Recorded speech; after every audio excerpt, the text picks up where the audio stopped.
গোঘাট ১ নম্বর ব্লকে অনুষ্ঠিত জনকল্যাণ শিবিরে উপস্থিত ছিলেন রাজ্যের জনস্বাস্থ্য, কারিগরি ও শ্রম দপ্তরের মন্ত্রী ভাস্কর ভট্টাচার্য। অনুষ্ঠানে উপস্থিত ছিলেন আরামবাগ সাংগঠনিক জেলার সভাপতি সুশান্ত কুমার বেরা, বিভিন্ন মণ্ডল সভাপতি, দলীয় কার্যকর্তা এবং গোঘাটের বিধায়ক প্রশান্ত অধিকার। জনকল্যাণ শিবিরে সাধারণ মানুষের কাছে বিভিন্ন সরকারি প্রকল্প ও পরিষেবার সুবিধা পৌঁছে দেওয়ার উদ্যোগ নেওয়া হয়েছে। উপস্থিত নেতৃত্ব জনগণের সঙ্গে কথা বলেন এবং সরকারি পরিষেবা আরো দ্রুত ও স্বচ্ছভাবে মানুষের কাছে পৌঁছে দেওয়ার বার্তা দেন।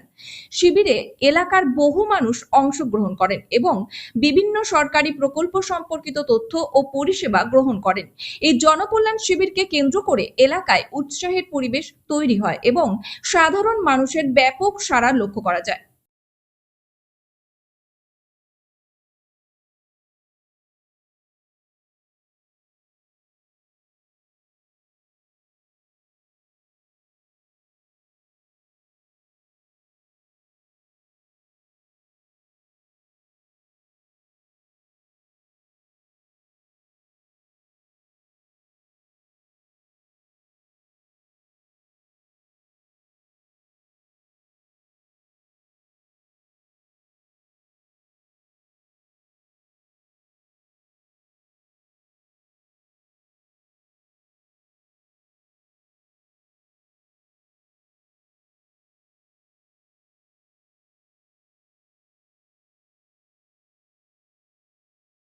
চলছে এবং আগামী দিনে মানুষ জানতে পারবে যে পশ্চিমবঙ্গ সরকার কোন দিশায় এগিয়ে যাচ্ছে, যা মানুষকে সঙ্গে নিয়ে এবং মানুষের সঙ্গে মানুষের জন্য।